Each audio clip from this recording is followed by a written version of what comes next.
우리가 예배드니 예배실만 hit이 안 들어와요. 그래서 교회 다른 데는 다 들어오는데 바로 뒤에도 들어오는데 이 예배실만 안 들어옵니다.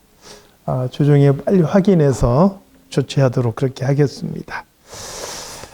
오랜만에 다시 우리 에베소의 내용을 함께 살펴보고자 합니다. 벌써 기억이 가물가물하시겠죠.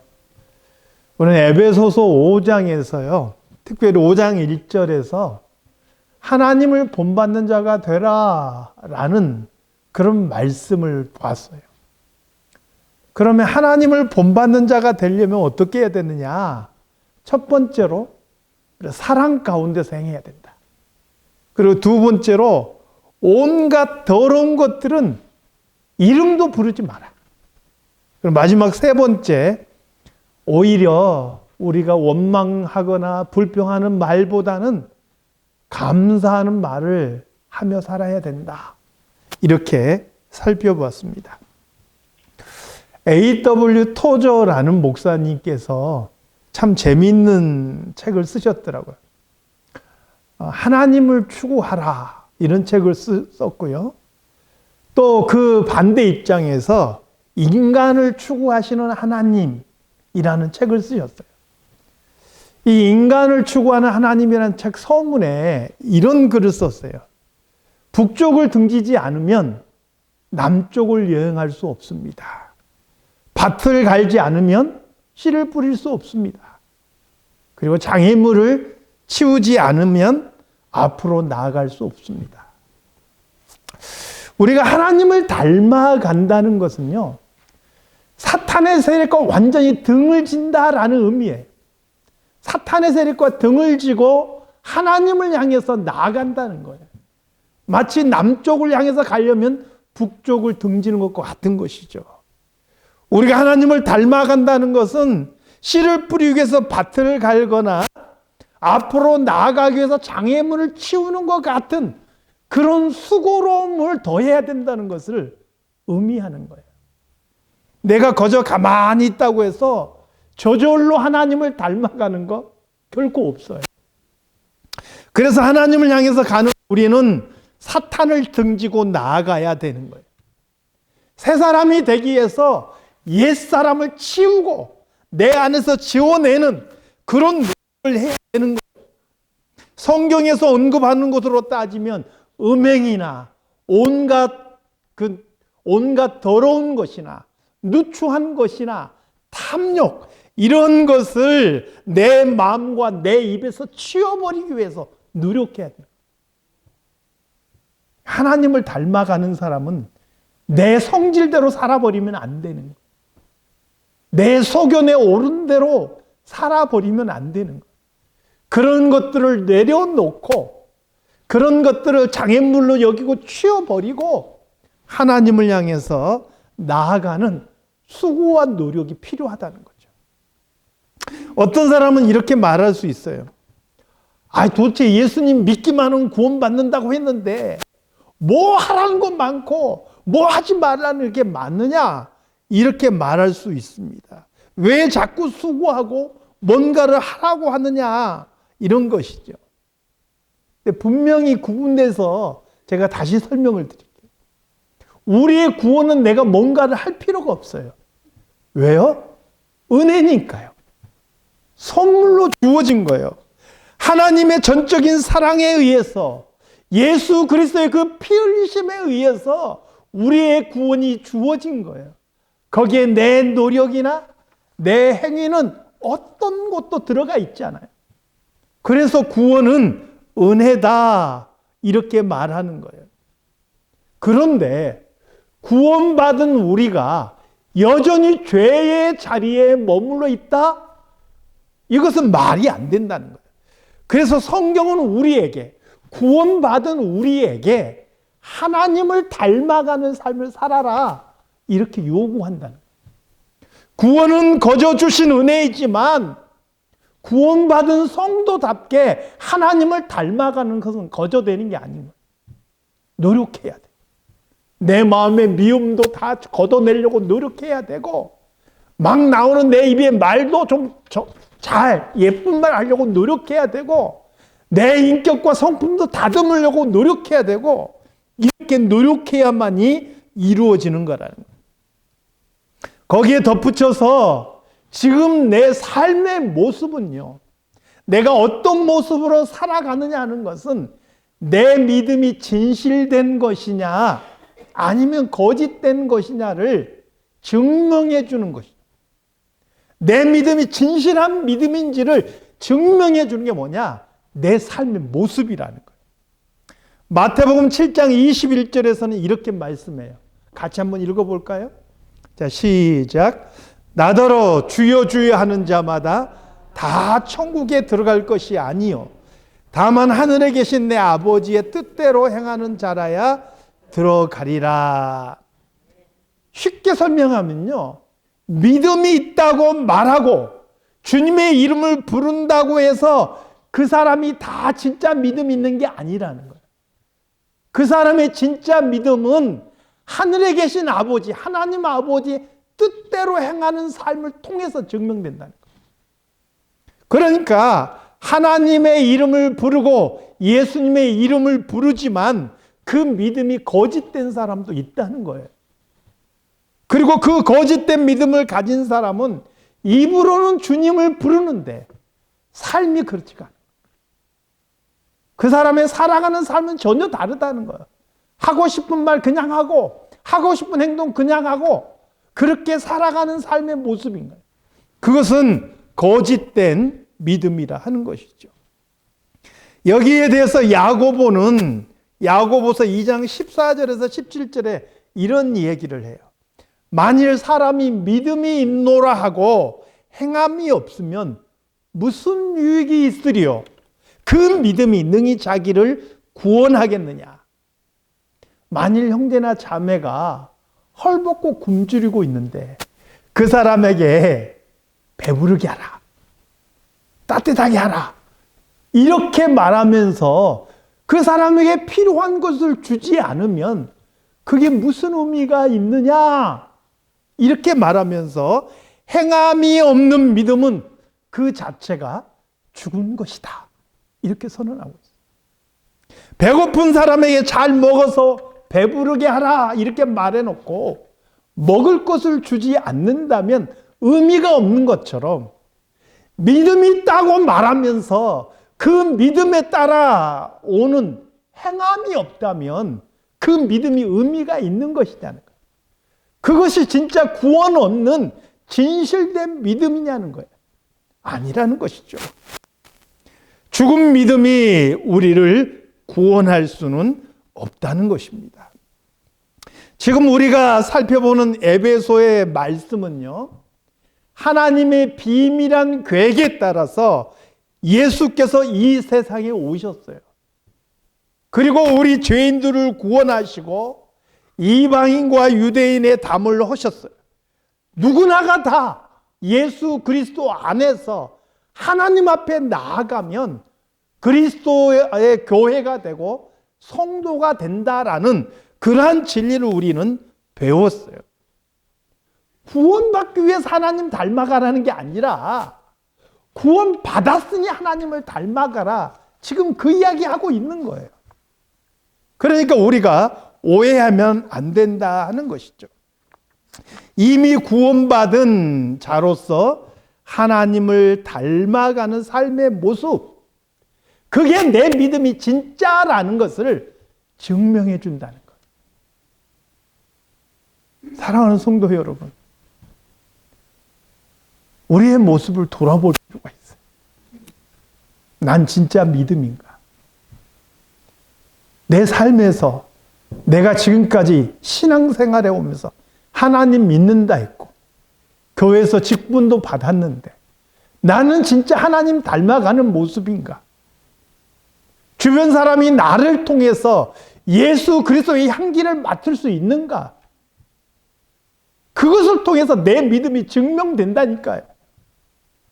저는 바라기는 우리 사랑장로교회 성도들은 한 사람도 거짓된 믿음 없이 하나님을 닮아가는 진실한 그리스도의 나무가 될 수 있기를 주님의 이름으로 축원합니다. 그래서 오늘 본문 5절에서 다시 한번 확인해 주는 말씀이 이거예요. 본문 5절을 읽겠습니다. 시작. 너희도 정녕 이것을 알거니와 음행하는 자나 더러운 자나 탐하는 자 곧 우상 숭배자는 다 그리스도와 하나님의 나라에서 기업을 얻지 못하리니. 안 믿는 사람한테 한 얘기가 아니에요. 예수 믿으면서도 여전히 과거의 더러운 것에, 여전히 과거의 옛 모습에서 벗어나지 못하고 있는 사람, 하나님의 나라에 합당하지 않다는 걸 말씀하고 있는 거예요. 내 삶과 인격에서 맺어가는 삶의 열매를 통해서 내가 그리스도에게 속한 좋은 나무라는 것을 증명하는 거예요. 그렇지 않으면 내가 믿노라하는 것은 거짓 믿음이 된다 하는 것이죠. 사랑하는 성도 여러분, 진실로 하나님과 그의 아들 예수 그리스도를 믿으십니까? 고개만 까딱하지 마시고 이런 때 아멘을 크게 하세요. 정말 예수 그리스도를 믿으십니까? 그렇다면 이제는 하나님을 추구하며 살아갈 수 있기를 바랍니다. 하나님께서 우리 인간을 추구하셨던 것처럼, 그래서 아들 대신 예수 그리스도를 이 땅에 보내주셨던 것처럼 이제 우리는 하나님을 추구하며 그분을 닮아가는 삶을 살아가야 돼요. 그게 진짜 믿음 가진 사람들의 모습이란. 6절 말씀을 다 같이 읽겠습니다. 자, 시작. 누구든지 헛된 말로 너희를 속이지 못하게 하라. 이로 말미암아 하나님의 진노가 불순종의 아들들에게 임하나니. 누구든지 헛된 말로 너희를 속이지 못하게 하라. 이 말씀은요, 이단과 밀접하게 연관이 되어 있어요. 헛된 말은 텅 비어있는, 껍데기만 있는 말이다는 거예요. 쉽게 말하면 거짓말이에요. 이런 거짓말로 우리를 속이게 하지 말라. 그러니까 속아 넘어가지 말라. 그런 의미인 거예요. 이 당시에 활동하는 주된 이단은요, 크게 두 가지가 있어요. 첫 번째는 영지주의자고요. 두 번째는 거짓 교사들이에요. 이 영지주의자들은요, 영은 선하고 육체는 악하다. 이런 아주 극단적인 이분법적인 그런 생각을 가지고 있어요. 그러다 보니까 이 사람들은 어떤 생각을 했느냐? 우리의 영혼이 구원받았고, 우리의 영혼은 선한데, 육체가 아무리 악하다 한들 우리의 선한 영혼에는 아무런 영향이 없다는 거예요. 그래서 내 육체를 가지고 내가 어떻게 살아가더라도 내 구원에는 아무런 문제가 없다. 그래서 자기의 삶을 그냥 방탕에 그대로 내버려 둬도 내가 한 번 예수 믿고 구원받았으면 내 구원은 상관없다. 아무런 문제가 없다. 이렇게 주장한 거예요. 현대에도 이런 주장을 하는 이단과 사이비가 있죠. 한국의 대표적으로 그 구원파가 이런 주장을 하고 있어요. 이게 얼마나 편한지 몰라요. 예수 믿고 내가 하고 싶은 대로 다 해도, 내가 그냥 살고 싶은 대로 다 살아도 내가 구원받은 것에는 문제가 없다니 얼마나 쉽고 편합니까? 수많은 사람들이 거기에 빠져든 거예요. 그래서 이러한 꼬드김에 넘어가서 음행과 온갖 더러운 것과 탐욕에 넘어가서 자신을 망치는 사람들이 얼마나 많이 생겨났는지. 초대교회만 그런 게 아니고 지금 현대에도 그러고 있어요. 거짓 교사에 대해서는 갈라디아서를 살펴보면서 많이 언급했었죠. 우리의 구원에 관해서 자꾸 예수 그리스도를 믿음으로 구원받는다. 여기에다가 무언가를 더하려고 하는 자들이 거짓 교사들이었어요.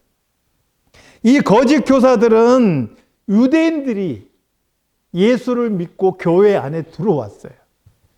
이 유대인들 중에서 어떤 사람들이 그렇게 주장하는 거예요. 우리는 이미 율법도 지키고 할례도 받은 사람인데 이방인들도 우리와 같이 구원을 얻으려면 예수를 믿기 이전에 그들도 율법을 지켜야 되고 할례도 받아야 된다. 이렇게 주장하는 거예요. 이걸로 인해서 바울 사도와 굉장한 언쟁이 생기죠. 그리고 이것 때문에 결국 예루살렘에서 사도들과 당시 교회 지도자들이 함께 모여서 회의를 열게 돼요. 이게 사도행전 15장의 배경입니다. 그리고 이 회의의 결과 어떤 결론이 내려졌느냐? 이방인 형제들도 유대인 형제들과 똑같이 예수 그리스도를 믿음으로 구원을 얻는다. 이게 딱 거기서 결정이 됩니다. 그리고 사도 바울은 그 결정사항을 가지고 급히 갈라디아 지방에 있는 성도들에게 편지를 썼어요. 그 편지의 내용이 갈라디아서예요. 이 갈라디아서에서 사도 바울은 뭐라고 선언합니까? 우리가 너희에게 전한 복음, 곧 예수 그리스도를 믿음으로 구원받는다. 이 복음 외에 다른 복음을 전하는 자가 있다면 하늘에서 온 천사라 할지라도 저주를 받을지어다. 이렇게 선언했던 것입니다. 이런 거짓 가르침에 속아 넘어가면 어떻게 된다고요?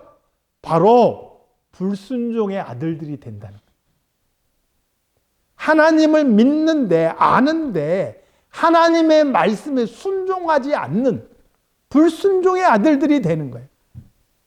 하나님을 알고 내 입으로 믿는다 하면서도 말씀대로 행하지 않으니까 불순종의 아들들이 되는 거예요. 그 불순종의 아들들에게는 하나님의 진노가 임하게 된다는 거예요. 그러면 이런 거짓된 가르침에 속아 넘어간 사람, 나는 속아서 넘어갔어요. 속은 게 잘못인가요? 속인 사람이 잘못이지? 이렇게 말할 수 있어요. 그런데 여러분, 왜 속아 넘어갔나요? 왜 그런 헛된 말에 속았을까요? 아까 제가 언급했죠. 자기 안에 있는 탐욕 때문에 그렇고요. 좀 더 쉽게 가려고 하는, 쉽게 예수 믿고 쉽게 가려고 하는 내 마음의 욕심 때문에 그래서 속아 넘어간 거예요. 오늘 본문 7절에서는 뭐라고 말씀하느냐? 그들과 함께하는 자가 되지 말라. 그렇게 우리에게 권면하고 있어요. 속아 넘어가든 내 욕심 때문에 그렇게 했던 어떤 경우라도 그들과 함께하지 말라. 이렇게 말씀하고 있어요. 바른 진리 안에 거하는 저와 여러분이 다 되시기를 주님의 이름으로 축원합니다. 이제 8절 말씀을 읽겠습니다. 8절 말씀. 자, 시작. 너희가 전에는 어둠이더니 이제는 주 안에서 빛이라. 빛의 자녀들처럼 행하라. 하나님을 닮아가는 또 다른 모습이에요. 전에는 우리가 어둠이었다면 이제는 어둠을 등지고 주 안에서 빛으로 또 빛을 향해서 살아가는 사람이라는 거예요. 그러니까 당연히 어둠을 등지고 살아가야 되는 것이죠. 사도 요한은 요한일서 1장 5절에서 7절 말씀에서 이렇게 말씀해요. 이게 기니까 제가 한 절씩만 읽으면서 설명을 할게요. 5절 제가 읽습니다. 5절 말씀. 여러분은 눈으로만 보세요. 우리가 그에게서 듣고 너희에게 전하는 소식은 이것이니 곧 하나님은 빛이시라. 그에게는 어두움이 조금도 없으시다는 것이다. 하나님은 빛이시고요. 어두움이 조금도 없으시다. 그러니까 하나님을 닮아가는 우리들은 어떻게 해야 돼요?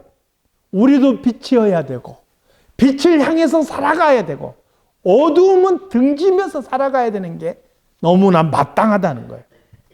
6절입니다. 만일 우리가 하나님과 사귐이 있다 하고 어둠에 행하면 거짓말을 하고 진리를 행하지 아니함이거니와.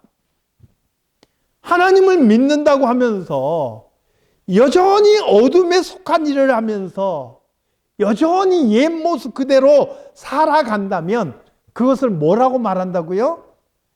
거짓말이다. 진리가 그 안에 없는 사람이라는 거예요. 진리를 행하지 않는 사람이다. 이렇게 말하고 있는 거죠. 마지막 7절입니다. 그가 빛 가운데 계신 것 같이 우리도 빛 가운데 행하면 우리가 서로 사귐이 있고 그 아들 예수의 피가 우리를 모든 죄에서 깨끗하게 하실 것이요. 우리가 어둠이 아니라 빛 가운데 행하려 하고 또 그렇게 행하며 살아간다면 그것은 그 사람 안에 진실된 믿음이 있다는 것을 증명하는 것이고 하나님과 사귐, 즉 하나님과 동행함이 있다라는 것을 말하고 있습니다. 그런 사람은 예수 그리스도의 피로 죄 사함을 받은 사람이다. 즉 구원받은 사람이다. 이렇게 말하고 있는 것이죠. 그러므로 우리가 하나님을 본받는 자가 되려면 빛에 속한 사람으로 살아가야 하는 것이죠.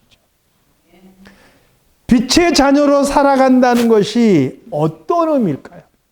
지금 빛에 속한 자처럼 살아가야 된다. 그렇게 말했는데 빛의 자녀처럼 빛에 속한 자처럼 살아가야 된다는 게 무슨 의미인가? 사실 실천하면서 사는 것이 쉽지 않은 일이지 답은 너무나 간단한 거예요. 나무가 사과나무인지를 확인하려면 어떻게 하면 돼요? 물론 전문가는 나무만 봐도 알겠지만 우리 같은 사람 잘 모르는 사람이 이게 사과나무인지를 알려면 어떻게 알면 돼요? 열매를 보면 아는 거예요. 사과 열매를 맺으면 사과나무인 거예요. 포도 열매를 맺으면 포도나무인 거예요. 가시나무가 포도 열매 맺을 수 없는 거예요. 엉겅퀴가 무화과 열매 맺을 수 없는 거예요. 그래서 반드시 그 열매는 그 나무가 맺게 돼 있는 거예요. 우리가 빛의 자녀라는 것을 어떻게 알 수 있느냐? 빛의 열매를 맺으면 알 수 있는. 빛의 열매는 무엇인가? 오늘 9절 말씀을 보겠습니다. 9절 말씀. 자, 시작. 빛의 열매는 모든 착함과 의로움과 진실함에 있느니라. 착하다라는 것은 도덕적으로 선하다 이런 의미예요. 그러니까 영어로도 도덕적이다 이렇게 번역을 했어요. 그러니까 예수 믿는 사람은요, 이 세상을 살아가면서 그 어떤 사람보다 도덕적이어야 돼요. 윤리적이어야 돼요. 남들이 보지 않아도 여전히 하나님께서 우리에게 주신 기준에 따라서 윤리적이고 도덕적인 삶을 살아갈 수 있는 사람이어야 돼요. 그 다음에 의롭다라는 것은 악에서 돌아서서 선을 추구하는 삶의 태도를 말하는 거예요. 그러니까 기본적으로 악을 멀리하고 선을 추구하는 삶의 모습, 그게 우리 안에 있어야 된다는 거예요. 그게 빛에 속한 사람의 특징이에요. 그리고 마지막 진실함이라는 말은 오늘 성경에 보면 그 진실함에 이 작은 가로로 하고 일자가 있어요. 그리고 그 밑에 참이라고 써 있어요. 그러니까 진실함이라는 건 참됨이라는 말이에요. 이게 거짓 때문에 반대를 말하는 거예요. 그러니까 빛의 열매는 선하고 의롭고 참되게 살아가고자 하는 것. 바로 이게 빛에 속한 자의 특징이고 열매다. 이렇게 말씀하고 있는 거예요. 그러니까 성향 자체가, 삶의 모습 자체가 뭔가 죄를 지어서라도 내 이익을 추구하겠다. 남에게 해코지해서라도 내가 성공하고 말겠다. 이런 성향이 아니고 내가 기본적으로 어떤 순간에라도 바른 선택을 하고 선을 추구하고 의로운 태도를 가지고 그렇게 살아가겠다. 이러한 삶의 태도와 모습이 그 사람 앞에 나타나는 것. 이게 빛에 속한 사람의 특징이라는 거예요. 여러분, 우리는 어떠신가요? 내 삶의 기본적인 삶의 모습은 그런 입장에 서 있나요? 물론 항상 우리가 죄 안 짓고 깨끗하게 살 수는 없죠. 인간이니까. 그럼에도 불구하고 내 삶의 방향 자체가 거기에 맞춰져 있느냐는 거예요. 선한 데 맞춰져 있느냐? 의로운 데 맞춰져 있느냐? 참된 것에 맞춰져 있느냐? 이게 너무나 중요한 거예요. 이러한 열매를 맺는 사람이 빛에 속한 사람이라는 거예요. 지금까지 살펴본 내용을 토대로 말씀을 정리해 보겠습니다. 사랑하는 성도 여러분, 우리는 어둠을 등지고 빛에 속한 자녀로서 합당한 열매를 맺으며 살아가야 합니다. 빛에 속해 있다고 하면서 여전히 어둠에 속한 일을 한다면 그건 거짓말하는 사람이죠. 내가 빛에 속해 있지 않은데 빛에 속해 있다고 거짓말하는 거잖아요. 빛에 속해 있으면 빛에 속한 자처럼 살아야 되는 거죠.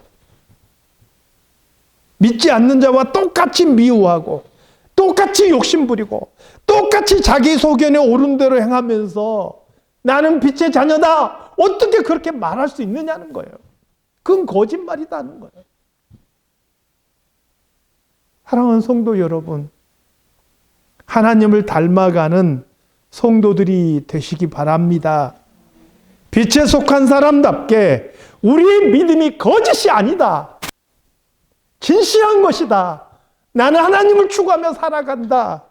증명하면서 그렇게 살아갈 수 있기를 우리 주님의 이름으로 축원합니다. 기도하겠습니다. 하나님 아버지,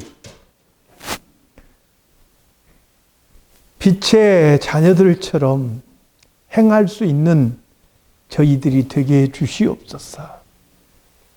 그래서 우리의 믿음이 거짓이 아니고 참된 것을 증명하며 살아갈 수 있는 우리 모든 성도들이 되게 하여 주시옵소서. 예수님의 이름으로 기도드리옵나이다. 아멘.